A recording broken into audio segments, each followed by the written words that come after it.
Aujourd'hui, j'aimerais ça vous parler de J.K. Rowling. Eh oui, l'auteur des romans Harry Potter, qui fait parler d'elle ces temps-ci pour une toute autre raison. Elle n'est pas du tout, elle est loin d'être la seule femme à se faire lyncher, au sens figuré évidemment, pour avoir rappelé qu'il y a une différence entre une femme et une femme trans. Mais son cas est particulièrement éloquent parce qu'elle est l'archétype de la femme qui rappelle que le sexe est réel et que les femmes ont des intérêts sexo-spécifiques qui doivent être pris en compte pour que la société soit égalitaire, tout en insistant par ailleurs pour dire que les personnes trans aussi doivent être reconnues et avoir des droits protégés en tant que personnes trans. Et pourtant, elle se fait recevoir par une certaine gauche comme si elle avait tenu des propos anti-trans. Les acteurs principaux des films de Harry Potter prétendent, mot pour mot, qu'elle a tenu des propos anti-trans. Alors, selon une conception idéologique qui semble avoir un certain succès, on a seulement une alternative.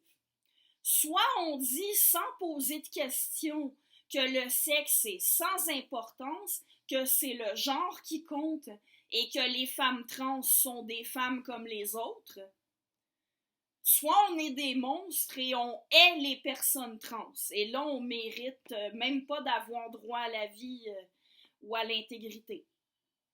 Le seul fait de parler du sexe des gens serait une forme de violence et d'oppression. Écoutez, c'est possible d'avoir conscience que les sexes existent et qu'ils ont de l'importance sans haïr les personnes trans. C'est possible d'accorder de l'importance au sexe sans nier la dignité des personnes trans et tout en étant favorable aux droits des personnes trans. Contrairement à ce que certains militants de gauche prétendent, le sexe, ça ne se limite pas à un organe qu'on a entre les jambes. Ça a des implications sur la puberté, sur tout le reste du corps. Le dimorphisme sexuel dans notre espèce est assez flagrant. Et ça a aussi des implications sur une chose non négligeable, la possibilité d'être enceinte ou non.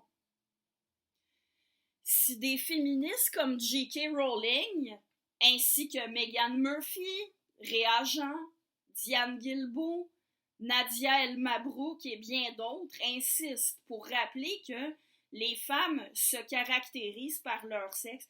Notez bien, j'ai dit que les femmes se caractérisent par leur sexe. Je n'ai pas dit qu'une femme, c'est un vagin. Voyez, je me caractérise par le fait d'avoir les yeux bruns, mais je ne suis pas des yeux bruns. Vous me suivez? Eh bien, les femmes se caractérisent par le fait d'avoir un vagin. Ça, c'est pas la même chose que dire qu'une femme est un vagin, alors que les militants d'une certaine gauche arrêtent de caricaturer la position de ces féministes-là et la mienne en disant que nous réduisons les femmes à leur vagin. Ce n'est pas du tout ce que nous faisons. Bon, alors, comme je le disais, si des féministes insistent pour rappeler que les femmes se caractérisent par leur sexe, c'est entre autres parce qu'à travers le monde, les femmes ont été et sont victimes de formes d'exploitation, d'oppression, de discrimination et de violence sur la base de leur sexe. Pas sur la base de leur genre, sur la base de leur sexe. On vérifie pas si une fillette s'identifie au genre féminin avant de couper son clitoris. L'excision s'est pratiquée sur la base du sexe des personnes excisées. Quand on force des jeunes filles à épouser des hommes qui les mettent enceintes en série, ça n'a rien à voir avec leur genre et tout à voir avec leur sexe. C'est dans la mesure où ces filles-là ont un vagin et peuvent être enceintes qu'on les exploite. Je vous rappelle que le genre, c'est un ensemble de faits sociaux. Chaque culture se fait une conception de la féminité et de la masculinité qui ne se limite jamais strictement aux différences biologiques. Il reste que le sexisme n'est pas sur la base du genre. Pensez-vous qu'une femme qui a une attitude considérée socialement comme masculine est de ce fait à l'abri du sexisme? Absolument pas. Même que c'est souvent un prétexte pour s'en prendre à elle. Une femme qui fait des choses, qui adopte une attitude que la société considère comme masculine, risque qu'on lui rappelle sa place en tant que femme, les bonnes manières pour une femme. Elle risque qu'on rie d'elle, qu'on la harcèle, voire qu'on veuille lui montrer ce que c'est un homme, si vous voyez ce que je veux dire. Reconnaître que ce genre de discrimination basée sur le sexe existe et lutter contre elle, ça ne revient absolument pas à nier que les personnes trans sont aussi victimes de discrimination et de violence. La discrimination basée sur le sexe, ça existe. Est-ce qu'on pourrait continuer d'en parler tout en dénonçant par ailleurs la discrimination vécue par les personnes trans? Si c'est une société égalitaire qu'on veut, il me semble que c'est la voie à suivre, contrairement à la voie qui consiste à faire du sexe un tabou et parler seulement du genre, parce que ça revient à faire d'un type de discrimination un tabou, alors que c'est un type de discrimination qui est largement répandu. Maintenant que je pense avoir bien expliqué pourquoi J.K. Rowling ne mérite pas le traitement que lui réserve une certaine gauche ainsi que les acteurs de Harry Potter, j'aimerais justement vous parler de ce que j'ai vu ces derniers jours sur Facebook. J'ai vu jusqu'où cette idéologie-là, qui veut que seul le genre compte, et que parler du sexe soit une forme de violence et d'oppression, peut mener. Ceux qui ont suivi la saga de Rowling savent que des gens lui ont adressé des messages privés et publics d'une grande violence, empreints de misogynie et même des menaces de viol. Un exemple de message qu'on lui a adressé: suce ma bite et étouffe-toi dessus. C'est quelque chose. Elle ne mérite pas ça parce qu'elle rappelle que nous, les femmes, vivre avec un sexe femelle, c'est notre réalité. On vit avec ça. Et ça a des implications. Sur un groupe Facebook de féministes, une internaute a partagé un billet de blog dans lequel on dénonçait les propos misogynes et violents adressés à Rowling. Et un bon nombre de membres du groupe, plutôt que de s'indigner qu'une femme reçoive des messages de cette nature-là, se sont plutôt indignés de la transphobie de Rowling, simplement parce qu'elle disait qu'être femelle est bel et bien une réalité avec laquelle les femmes vivent et que nous, femelles humaines, risquons certains types de violences du fait d'être des femelles humaines.